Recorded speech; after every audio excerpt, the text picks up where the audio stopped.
Selamat pagi Bu Aan, staf dosen mata kuliah akuntansi mengenai 2 dan teman-teman semua. Pada kesempatan kali ini, saya dan kelompok saya akan membahas mengenai kebijakan akuntansi, perubahan estimasi akuntansi, dan kesalahan pada PSAK 25. Sebelumnya, perkenalkan saya Faiza Nazarifai dengan NIM 2023-561. Perkenalkan, nama saya Karen Abigail dengan NIM 2023 50015. Perkenalkan, nama saya Renaldi Giovanni Cahyadi dengan NIM 2023-524. Perkenalkan, nama saya Veda Sedanela dengan NIM 2023-50160.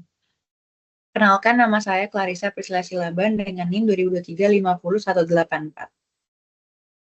Materi-materi yang akan kami presentasikan pada hari ini, yang pertama ada latar belakang, yang kedua ada kebijakan akuntansi, yang ketiga perubahan estimasi akuntansi, yang keempat ada kesalahan, dan yang terakhir adalah penerapan tidak praktis.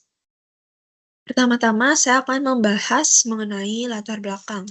Jadi tujuannya ini untuk menentukan kriteria dalam pemilihan dan perubahan kebijakan akuntansi. Perakuan akuntansi dan pengungkapan atas yang pertama itu perubahan kebijakan, yang kedua perubahan estimasi, dan yang ketiga koreksi kesalahan. Hal ini itu untuk meningkatkan relevansi, keandalan, dan daya banding laporan keuangan. Pengungkapan kebijakan kecuali untuk perubahan kebijakan akuntansi diatur dalam PSAK 1. Selanjutnya ada ruang lingkup. PSAK 25 itu mengatur bagaimana kita memilih dan menerapkan kebijakan akuntansi, serta bagaimana memperlakukan dan mengungkap perubahan dan kesalahan dalam laporan keuangan.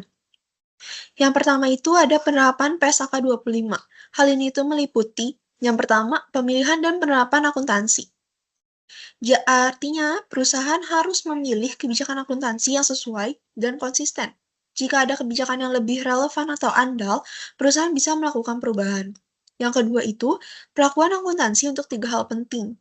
Yang pertama, perubahan kebijakan akuntansi. Yang kedua, perubahan estimasi akuntansi. Dan yang terakhir ada koreksi kesalahan periode lalu. Selanjutnya, dampak pajak. Jika ada perubahan kebijakan atau koreksi kesalahan yang mempengaruhi jumlah pajak, maka perakuan dan pengungkapannya itu mengacu pada PSAK 46 mengenai akuntansi pajak penghasilan. Selanjutnya ada konsep materialitas. Apa itu materialitas? Jadi materialitas ini adalah konsep penting dalam penyusunan laporan keuangan yang menyatakan bahwa kesalahan atau kelalaian dalam mencatat atau menyajikan informasi dianggap material, jika hal itu bisa mempengaruhi keputusan ekonomi pengguna laporan keuangan. Faktor-faktor penentu materialitas yang pertama ada ukuran. Semakin besar jumlah yang diabaikan atau salah, semakin besar kemungkinan itu dianggap material. Yang kedua ada sifat atau jenis. Jenis informasi juga penting, misalnya kesalahan dalam mencatat uang jangka panjang mungkin lebih material dibandingkan kesalahan dalam kas kecil meskipun jumlahnya itu lebih kecil. Dan yang ketiga ada gabungan ukuran dan sifat. Terkadang informasi dianggap material bukan hanya karena besar nilainya, tapi juga karena sifatnya penting. Misalnya berkaitan dengan kepatuhan hukum atau etika. Selanjutnya ada materialitas dalam laporan keuangan. Pengertian materialitas. Materialitas adalah penilaian apakah kelalaian mencantumkan atau kesalahan mencatat suatu informasi dalam laporan keuangan dapat mempengaruhi keputusan ekonomi pengguna laporan. Jika informasi tersebut bisa mempengaruhi keputusan pengguna, maka informasi tersebut dianggap material. Yang kedua, penilaian materialitas. Penilaian apakah suatu informasi material tidak bisa disamaratakan, harus mempertimbangkan. Yang pertama itu karakteristik pengguna laporan keuangan. Misalnya, apakah mereka investor, kreditor, atau pihak manajemen. Yang kedua, bagaimana pengguna akan terpengaruh secara rasional dalam membuat keputusan ekonomi atas dasar informasi tersebut. Selanjutnya ada kebijakan akuntansi. Definisi kebijakan akuntansi. Jadi kebijakan akuntansi adalah prinsip dasar, konvensi, peraturan, atau praktik tertentu yang digunakan oleh suatu entitas dalam menyusun dan menyajikan laporan keuangan. Pengaruh kebijakan akuntansi. Kebijakan ini sangat penting karena akan mempengaruhi. Yang pertama, pengakuan. Kapan suatu transaksi akan diakui? Yang kedua, pengukuran. Bagaimana nilai transaksi dihitung? Yang ketiga, penyajian. Bagaimana elemen disajikan dalam laporan keuangan? Elemen-elemen yang dipengaruhi, yang pertama ada aset, liabilitas, ekuitas, pendapatan, dan beban. Penjelasan mengenai kebijakan akuntansi. Jadi, kebijakan akuntansi yang dipilih oleh entitas harus mampu menjelaskan 3 hal utama dalam penyusunan laporan keuangan. Yang pertama ada pengakuan. Ini itu untuk menjawab kapan dan dalam kondisi seperti apa suatu transaksi atau kejadian diakui. Contohnya, pendapatan itu diakui saat barang diserahkan atau jasa selesai dilakukan. Yang kedua, pengukuran. Ini itu untuk menjawab pertanyaan, berapa besar jumlah yang harus diakui dalam laporan keuangan. Contohnya, aset tetap itu diukur sebesar biaya perolehan dikurangi oleh akumulasi penyusutan. Dan yang terakhir itu penyajian. Ini itu untuk menjawab pertanyaan, bagaimana suatu transaksi atau pos disajikan dalam laporan keuangan. Contohnya, piutang disajikan dalam aset lancar, disertai pengungkapan saldo tak tertagih. Nah, ini ngebahas tentang penetapan kebijakan akuntansi. Kebijakan akuntansi adalah prinsip dasar, konversi, aturan, dan praktik khusus yang digunakan oleh entitas dalam menyusun dan menyajikan laporan keuangan. Penetapan kebijakan akuntansi harus dilakukan dengan hati-hati agar informasi yang dihasilkan dalam laporan keuangan bersifat relevan dan handal. Penetapan kebijakan akuntansi dapat dibagi menjadi 2 situasi utama. Yang pertama itu ada PSAK bersifat spesifik berlaku. Jika PSAK yang secara spesifik mengatur suatu transaksi kejadian atau kondisi, yang pertama itu entitas harus menerapkan PSAK tersebut. Lalu yang kedua itu tidak dibenarkan untuk mengembangkan kebijakan sendiri yang menyimpang dari PSAK tersebut. Terus yang ketiga itu PSAK tersebut dapat memberikan pedoman bagaimana transaksi harus dicatat, diukur, dan diungkapkan. Contohnya untuk transaksi sewa, entitas itu harus menerapkan PSAK 73 tentang sewa. Maka entitas itu harus mengikuti seluruh kegiatan pengakuan, pengukuran, penyajian, dan juga pengungkapan dalam PSAK 73. Terus yang kedua, itu tidak ada PSAK spesifik berlaku. Jika tidak ada PSAK spesifik yang berlaku, mengatur suatu transaksi atau kondisi, maka yang pertama itu manajemen menggunakan pertimbangan profesionalnya dalam mengembangkan dan menerapkan kebijakan akuntansi. Tujuan utamanya itu agar informasi keuangan yang disajikan tetap relevan dan juga handal. Relevan itu artinya dia itu bisa membantu si para pengguna laporan keuangannya ini dalam pengambilan keputusan. Lalu yang terakhir itu ada handal, di mana dia itu bisa menyajikan secara jujur substansi ekonomi dari suatu transaksi. Dalam menggunakan pertimbangan ini, manajemen itu harus mempertimbangkan hal-hal berikut. Yang pertama, itu mencerminkan substansi ekonomi dan transaksi. Artinya, pencatatannya itu harus menggambarkan realitas ekonomi yang sebenarnya, bukan hanya bentuk hukumnya, Terus yang kedua itu netral. Tidak boleh dirancang untuk mencapai hasil tertentu atau menyembunyikan informasi penting. Terus yang ketiga itu pertimbangan sehat, tidak terlalu optimis dan berhati-hati terhadap ketidakpastian. Terus yang terakhir itu ada lengkap, menyajikan semua informasi yang relevan tanpa menghilangkan bagian penting. Urutan referensi yang disarankan jika tidak ada PSAK spesifik, yang pertama itu ada standar lain dalam SAK yang mengatur isu serupa atau terkait. Terus yang kedua itu kerangka dasar penyusunan dan penyajian laporan keuangan. Terus yang ketiga itu ada standar internasional dan praktik industri yang berlaku umum jika relevan dan tidak bertentangan dengan prinsip SAK.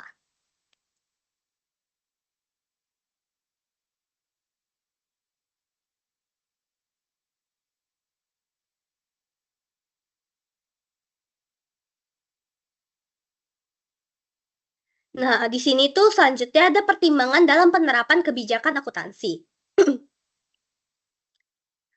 Dalam pelaporan keuangan, ada situasi di mana tidak tersedia secara langsung PSAK yang mengatur suatu transaksi atau kejadian. Dalam kondisi seperti itu, si manajemen itu harus menggunakan pertimbangan profesional untuk menentukan kebijakan akuntansi yang paling tepat dan dapat dihandalkan. Untuk membuat pertimbangan ini, manajemen mengacu pada urutan sumber berikut.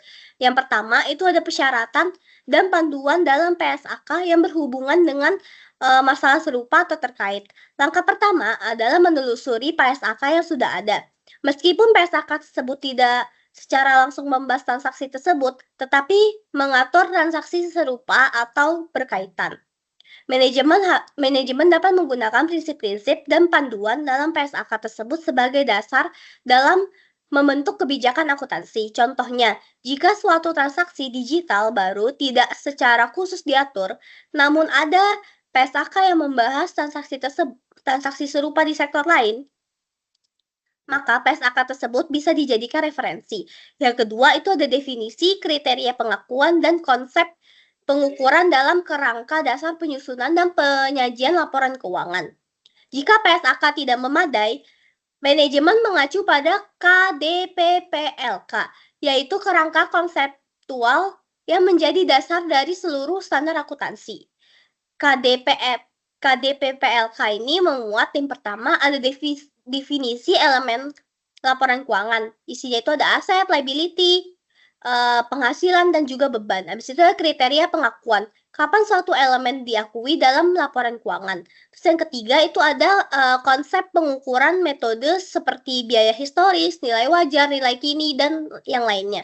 Nah, prinsip-prinsip ini tuh bisa membantu menjaga konsistensi dan kualitas pelaporan keuangan, meskipun tidak ada standar yang secara eksplisit mengatur.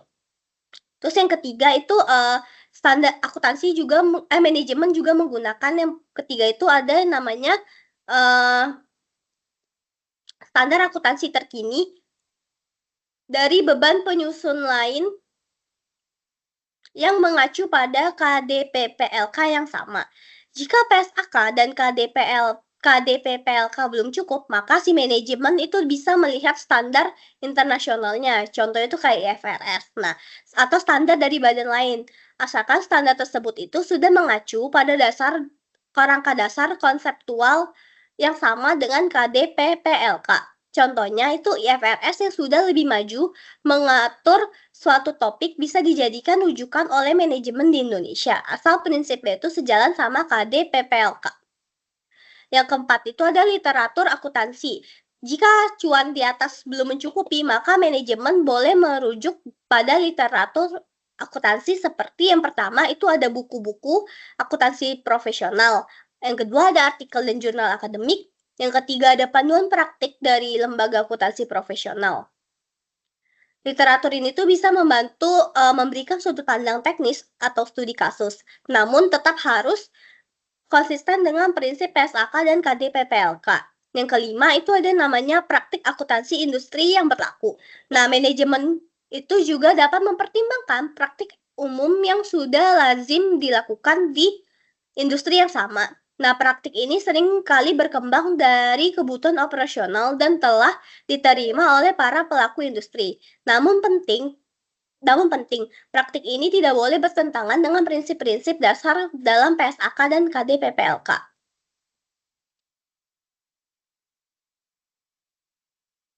Oke, selanjutnya itu kita bakal ngebahas konsistensi dalam penerapan kebijakan akuntansi. Salah satu prinsip dasar dalam penyusunan laporan keuangan adalah konsistensi.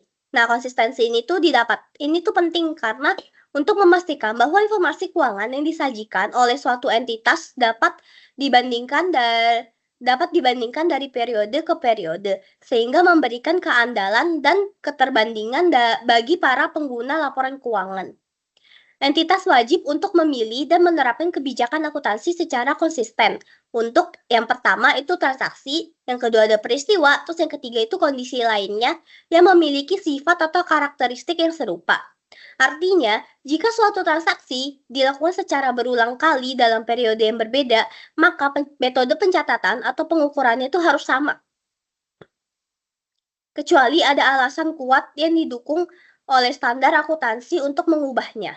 Walaupun konsistensinya sangat dianjurkan, PSAK memperbolehkan pengecualian dalam situasi tertentu, yaitu jika PSAK secara spesifik mengatur atau mengizinkan pengelompokan pos-pos tertentu untuk menggunakan kebijakan akuntansi yang berbeda, maka hal itu dianggap sah dan dibenarkan. Contohnya, PSAK dapat memperbolehkan entitas untuk mengelompokkan aset keuangan menjadi beberapa kategori, seperti diukur pada nilai wajar melalui laba, rugi atau diukur pada biaya perolehan, diamortisasi. Dalam hal ini, setiap kelompok boleh menggunakan kebijakan akuntansi yang berbeda. Nah, selanjutnya ini ada perubahan kebijakan akuntansi. Nah, apa sih kebijakan akuntansi? Kebijakan akuntansi itu prinsip dasar, konvensi, aturan, dan praktik khusus yang diterapkan oleh entitas dalam menyusun dan menyajikan laporan keuangan. Kebijakan ini mencakup bagaimana transaksi dicatat, diukur, dan diungkapkan. Namun, dalam praktiknya, mungkin terjadi perubahan terhadap kebijakan yang telah digunakan sebelumnya. Kapan sih kebijakan akuntansi itu boleh diubah?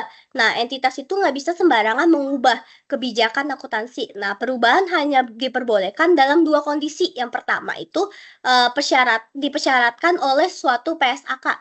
Perubahan kebijakan akuntansi wajib dilakukan jika yang pertama PSAK-nya itu baru diterbitkan, atau yang kedua itu ada amandemen terhadap PSAK lama yang mensyaratkan perubahan kebijakan akuntansi tertentu.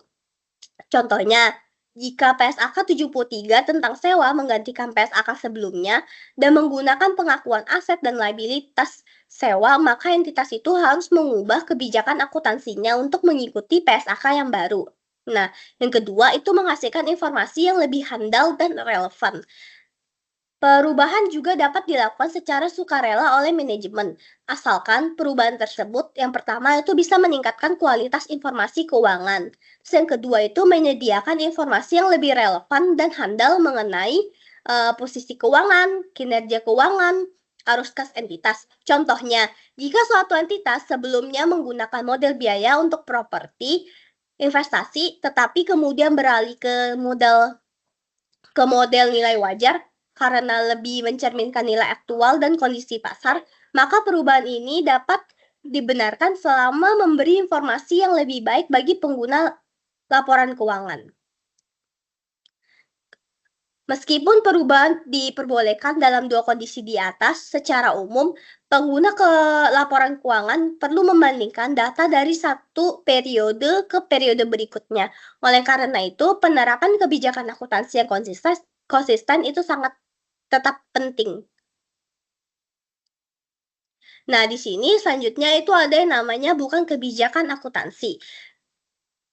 Bukan merupakan kebijakan akuntansi yang pertama itu jika penerapan suatu kebijakan akuntansi untuk transaksi, peristiwa, dan kondisi lainnya yang berbeda secara substansi daripada yang terjadi sebelumnya. Terus yang kedua itu ada penerapan suatu kebijakan akuntansi baru untuk transaksi, peristiwa, atau kondisi lainnya yang tidak pernah terjadi sebelumnya atau tidak material. Yang kedua itu penerapan awal penilaian aset sesuai PSAK 16. Aset tetap atau PSAK 19, aset tidak berwujud, adalah suatu perubahan dalam kebijakan akuntansi yang berhubungan dengan suatu revaluasi sesuai dengan PSAK 16 dan PSAK 19, bukan sesuai dengan pernyataan ini. Penerapan perubahan kebijakan. Penerapan perubahan kebijakan akuntansi bergantung pada yang pertama, entitas itu mencatat perubahan kebijakan akuntansi akibat dari penerapan awal suatu PSAK, sebagaimana yang diatur dalam ketentuan transisi dalam PSAK tersebut jika ada. Nah, yang kedua, jika tidak ada ketentuan transisi atau perubahan kebijakan dilakukan secara sukarela, maka entitas itu menerapkan perubahan tersebut secara retrospektif. Nah, penerapan retrospektif itu suatu perubahan akuntansi baru oleh koreksi pengakuan, pengukuran, transaksi, peristiwa, dan kondisi lain seolah-olah kebijakan tersebut telah diterapkan. Yang kedua itu penyajian kembali retrospektif, koreksi pengakuan, pengukuran, dan pengungkapan jumlah unsur-unsur laporan keuangan seolah-olah kesalahan periode lalu tidak pernah terjadi. Nah, yang terakhir itu kita bakal ngebahas yang namanya penerapan retrospektif.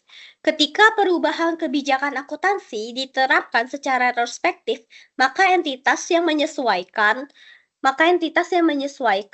Yang pertama, saldo awal setiap komponen ekuitas yang terpengaruh untuk periode sajian paling awal. Yang kedua itu jumlah komparatif lainnya untuk setiap periode sajian, seolah-olah kebijakan akuntansi baru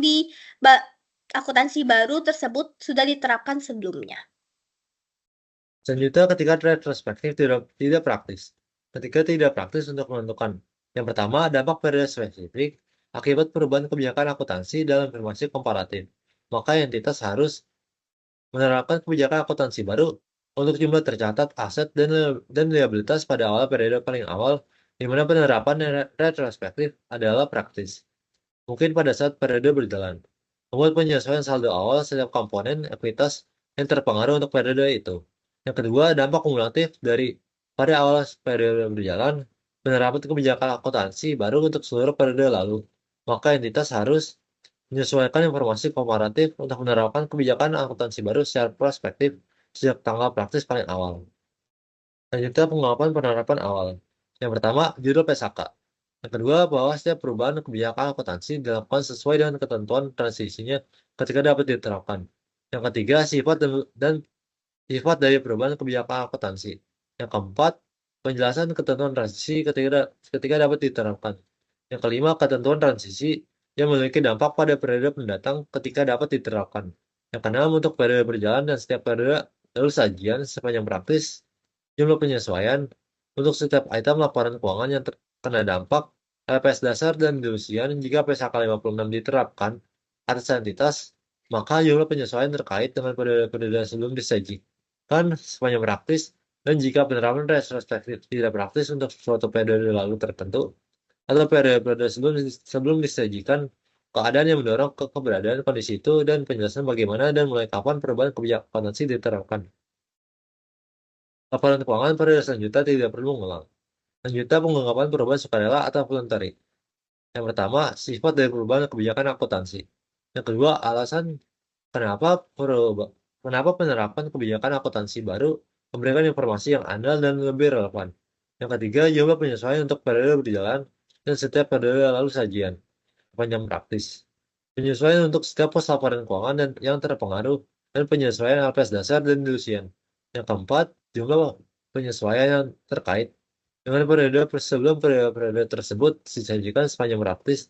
Dan yang kelima, keadaan yang membuat keberadaan kondisi itu, dan penjelasan bagaimana dan sejak kapan perubahan kebijakan akuntansi diterapkan. Jika penerapan retrospektif tidak praktis untuk suatu periode tertentu, atau untuk periode sebelum periode tersebut disajikan, laporan keuangan periode selanjutnya tidak perlu mengulang. Ternyata PSAK baru belum efektif. Ketika entitas belum menerapkan suatu PSAK baru yang telah diterbitkan tetapi belum efektif berlaku, maka entitas harus mengungkapkan yang pertama, fakta tersebut. Yang kedua, informasi relevan yang dapat diestimasi secara wajar atau dapat diketahui untuk menilai dampak yang mungkin atas penerapan PSAK baru tersebut pada laporan keuangan pada periode awal penerapannya. Selanjutnya, pengungkapan PSAK baru belum efektif. Yang pertama, judul PSAK baru. Yang kedua, sifat perubahan standar yang belum berlaku efektif atau perubahan kebijakan akuntansi. Yang ketiga, tanggal di mana penerapan PSAK disyaratkan. Yang keempat, tanggal di mana entitas berencana untuk menerapkan PSAK awalnya. Dan yang kelima, suatu pernyataan tentang apakah suatu pembahasan mengenai dampak penerapan awal PSAK atas laporan keuangan, atau jika dampak tidak dapat diketahui atau diestimasi secara wajar, pernyataan atas hal itu. Selanjutnya, estimasi akuntansi. Estimasi akuntansi adalah estimasi entitas yang dapat mempengaruhi elemen-elemen dalam laporan keuangan. Di estimasi akuntansi ada tiga, yaitu yang pertama, estimasi harus melibatkan pertimbangan entitas berdasarkan informasi terkini yang tersedia dan dapat diandalkan. Yang kedua, banyak hal yang mempengaruhi elemen laporan keuangan yang tidak dapat diukur secara akurat namun hanya dapat diestimasi karena ketidakpastian melekat pada aktivitas bisnis. Dan yang terakhir adalah penggunaan estimasi yang reasonable adalah yang terpenting dalam penyusunan laporan keuangan tanpa menyampingkan keandalannya. Selanjutnya, perubahan estimasi akuntansi. Estimasi melibatkan pertimbangan berdasarkan informasi terkini yang tersedia dan andal. Jadi, estimasi mungkin perlu direvisi jika terjadi perubahan keadaan yang menjadi dasar estimasi atau akibat informasi baru atau tambahan pengalaman. Perubahan estimasi akuntansi adalah penyesuaian jumlah tercatat aset atau liabilitas atau jumlah pemakaian periode aset yang berasal dari penilaian status kini dan ekspektasi manfaat masa depan dan kewajiban yang terkait dengan aset dan liabilitas. Perubahan estimasi akuntansi dihasilkan dari informasi baru atau perkembangan baru dan oleh karena itu bukan dari koreksi kesalahan. Entitas harus mengakui efek dari perubahan estimasi secara prospektif sebagai berikut. Yang pertama, sebanyak perubahan estimasi akuntansi mengakibatkan perubahan aset dan liabilitas atau terkait dengan suatu item ekuitas. Perubahan estimasi akuntansi tersebut diakui dengan menyesuaikan jumlah tercatat item aset, liabilitas atau ekuitas yang terkait pada periode perubahan. Yang kedua, dampak perubahan estimasi akuntansi selain perubahan penerapan di atas diakui secara prospektif dalam laporan laba rugi pada periode perubahan jika dampak perubahan hanya pada periode itu atau periode perubahan dan periode mendatang jika perubahan berdampak pada keduanya. Baik, selanjutnya kita akan masuk ke pengungkapan perubahan estimasi. Di sini dijelaskan bahwa entitas harus mengungkapkan sifat dan jumlah perubahan estimasi akuntansi yang berdampak pada periode berjalan atau diperkirakan berdampak pada periode yang akan mendatang. Tapi kalau pengungkapan untuk periode mendatang tidak praktis untuk diestimasi, maka entitas cukup mengungkapkan fakta bahwa hal itu tidak dapat dilakukan. Jadi di sini fokusnya adalah pengaruh estimasi terhadap laporan keuangan dan bagaimana entitas memberikan transparansi kepada pengguna laporan.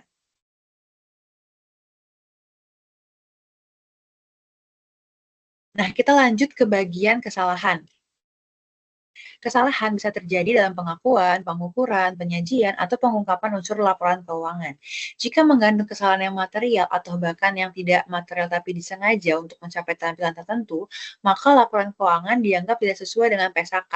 Jadi poin pentingnya itu adalah kesalahan sekecil apapun yang mempengaruhi andalan laporan keuangan harus diperhatikan secara baik.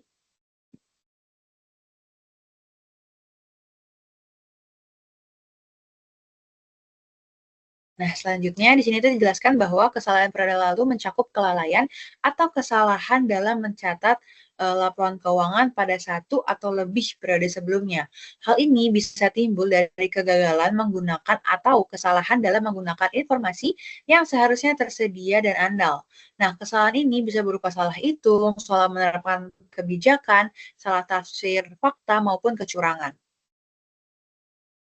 Nah, untuk koreksi atas kesalahan yang material di periode lalu, entitas harus melakukan penyajian kembali secara retrospektif. Caranya adalah dengan menyajikan kembali jumlah komparatif di laporan keuangan periode saat kesalahan itu terjadi, dan kalau misalnya ternyata kesalahan sudah terjadi jauh sebelum periode yang disajikan, maka penyesuaian perlu dilakukan pada saldo awal aset, liabilitas, dan ekuitas di periode paling awal yang disajikan.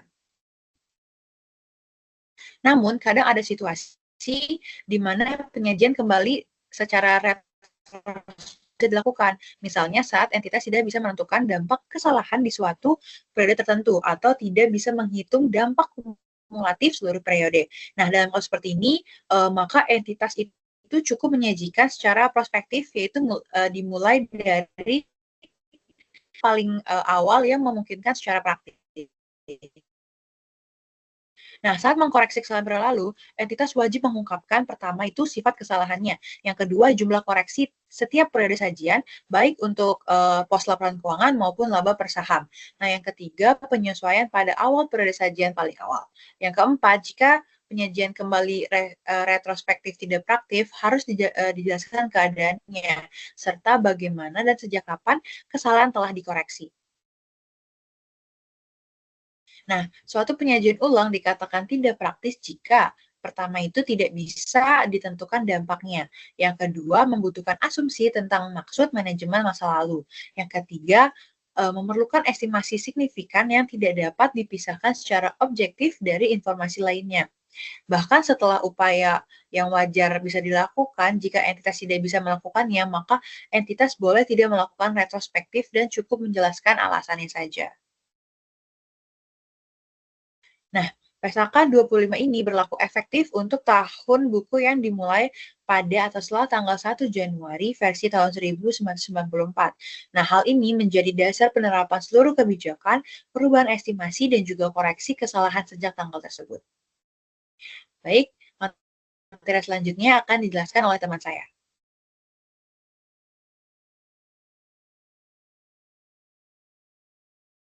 Oke, selanjutnya saya akan mengenai contoh-contoh dari PSAK 25 yang telah dibahas oleh teman-teman saya sebelumnya. Pertama, ini ada PT Beta salah mencatat saldo awal persediaan sebesar 6.500. Lalu PT Beta ini pada tahun 2002 memiliki penjualan sebesar 104.000, HPP-nya itu 86.500, dan pajak pasar itu 5.250. Lalu untuk pada tahun 2021 memiliki penjualan sebesar 73.500, HPP-nya ada 53.500, dan pajak penghasilan sebesar 6.000. Lalu untuk dari pajak pasar tersebut ada 30%.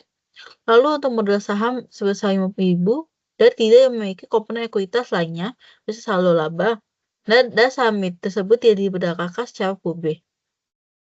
Nah, selanjutnya mengenai laporan dari tahun 2021-2022. Lalu pada tahun 2021 ini ada penjualan sebesar 73.500, lalu beberapa pokok penghasilan atau HPP-nya itu sebesar 53.500. Kita keluarkan penjualan dan beberapa pokok penghasilan tersebut, kita dapatkan laba sebelum pajak penghasilan sebesar 20.000. Lalu kita kurangkan pajak penghasilan sebesar 6.000, itu didapatkan dari soal, atau kalau bisa kita menghitung, itu didapatkan dari 20.000, kita kalikan 30%, mendapatkan 6.000. Lalu kita dari laba sebelum pajak penghasilan, kita keluarkan dengan pajak penghasilan, mendapatkan laba sebesar 14.000. Lalu pada laporan 2022 ini, pada bagian 2021-nya itu penjualannya ini masih penjualan beberapa pokok penghasilan dan sampai laba itu masih sama seperti di tabel di bagian kiri. Nah, buat 2022 ini untuk penjualannya ada sebesar 104.000. Lalu untuk beberapa pokok penghasilan atau HPP itu sebesar 80.000. Kita keluarkan penjualan dengan beberapa pokok penghasilan, kita dapatkan laba sebelum pajak penghasilan sebesar 24.000. Dan pajak penghasilan kita ada 7.200, itu didapatkan dari soal, atau kita hitung dari 24.000 itu kita kalikan 30%, itu dapat 7.200. Nah, kita keluarkan dengan 24.000, itu akan mendapatkan laba sebesar 16.800. Nah, tapi kan tadi pada bagian pertama ini dikatakan ada salah mencatat saldo awal bersedia sebesar 6.500. Maka laporan keuangan 2021 ini kita sajikan kembali. Nah, dampak dari salah mencatat ini ada peningkatan dalam harga pokok penjualan itu sebesar 6.500. Tapi itu nanti kita akan kurangkan dengan pada laporannya. Lalu ada penurunan beban penghasilan sebesar 1.950. Ada penurunan dalam laba sebesar 4.550. Lalu ada penurunan dalam persediaan sebesar 6.500. Ada penurunan dalam utang pajak penghasilan sebesar 1.950. Dan ada penurunan dalam ekuitas sebesar 4.550. Nah, untuk laba berubah ekuitas, maka kita dapatkan adanya saldo per 31 Desember dari 2020 dengan modal saham sebesar 5.000, saldo laba 20.000, dan total 25.000. Lalu untuk laba untuk tahun ya berakhir 31 Desember 2021 yang disajikan kembali ya pada slide sebelumnya saya jelaskan itu ada 9.450. Lalu maka kita dapatkan saldo per 31 Desember 2021 untuk modal sahamnya tetap 5.000. Untuk saldo laba kita dapatkan dari 20.000 tambah 9.450, dan itu kita dapatkan 29.450. Lalu untuk total saldo per 31 Desember 2021 ada 34.450. Lalu kita dapatkan laba untuk tahun berakhir 31 Desember 2022 itu kita dapatkan 16.800. Nah, maka untuk saldo per 31 Desember 2022 untuk modal sahamnya ada 5.000. Untuk saldo labanya itu dari 29.450 kita tambahkan dengan 16.800, itu kita dapatkan hasil sebesar 46.250. Dan hasil total dari saldo per 31 Desember 2022 adalah 51.250. Selanjutnya akan mengenai contoh kedua, yaitu catatan atas laporan keuangan. Pertama, 2022 PT Delta mengubah kebijakan akuntansi penyusutan aset tetap sehingga menawarkan lebih banyak pendekatan komponen secara penuh. Pada saya sama menawarkan model evaluasi. Pada tahun 2002, catatan PT Delta itu tidak cukup detail untuk menawarkan pendekatan komponen secara penuh. Pada akhir 2021, manajemen membuat survei teknis untuk membuat informasi komponen yang dimiliki dan nilai wajar umum manfaat, nilai resiko estimasi, dan jumlah yang dapat disusulkan pada awal 2022. Namun, survei tersebut ternyata tidak menyediakan dasar cukup untuk mengestimasi secara andal biaya untuk komponen yang sebelumnya tidak dicatat secara terpisah. Nah, dan catatan yang ada sebelum survei tersebut tidak mengisikan informasi ini di rekonstruksi. Nah, manajemen itu menawarkan kebijakan baru secara retrospektif mulai 2022. Nah, maka ada ininya. Contoh kedua ini ada mengenai aset tetap yang kita bilang akan beda kebijakannya. Nah, pada ini informasi tambahan data pajak sebesar 30%. Nah, aset tetap itu pada 2021 ada biaya awal sebesar 25.000, penyusutannya itu sebesar 14.000, maka nilai buku neto kita kurang dari 25.000 kita kurangkan dengan 14.000 kita dapatkan 11.000. Lalu untuk beberapa penyusutan prospektif untuk tahun 2022 berdasarkan data yang lama atau kebijakan yang lama itu sebesar 1.500. Nah, beberapa hasil survei TNV itu ada penilaian sebesar 17.000, nilai resiko estimasi sebesar 3.000, dan sisa umur aset rata-rata dalam tahun itu ada 7 tahun. Lalu untuk beberapa penyusutan untuk aset tetap ada untuk 2022 itu sebesar 2.000. Nah, maka hasil dari informasi tersebut, maka mulai dari 2022 PT Delta mengubah kebijakan akuntansi untuk penyusutan aset tetap, sehingga menawarkan pendekatan komponen yang lebih penuh. Pada saya sama menawarkan model evaluasi. Manajemen berpendapat kebijakan ini menyediakan informasi andal dan lebih relevan karena komponen aset tetap lebih akurat dan didasarkan atas nilai kini. Lalu kebijakan ini diterapkan secara prospektif mulai dari 2022 karena tidak praktis untuk mengestimasi dapat penerapan kebijakan baik secara retrospektif atau secara prospektif dari tanggal yang lebih awal. Oleh karena itu, maka penerapan kebijakan baru ini tidak punya dampak atas periode sebelumnya atau masa pada tahun 2021. Nah, tapi dampak pada tahun berjalan adalah meningkatkan jumlah catatan aset tetap pada awal tahun sebesar 6.000. Kedua, meningkatkan penyisian pajak tanggungan awal sebesar 1.800. 3. Menghasilkan surplus revaluasi pada awal tahun sebesar 4.200. Keempat, meningkatkan beberapa penyusutan sebesar 500. Kelima, mengurangi beberapa pajak penghasilan sebesar 150. Sekian presentasi dari kelompok kami tentang PSAK 25 mengenai kebijakan akuntansi, perubahan estimasi akuntansi dan kesalahan. Terima kasih.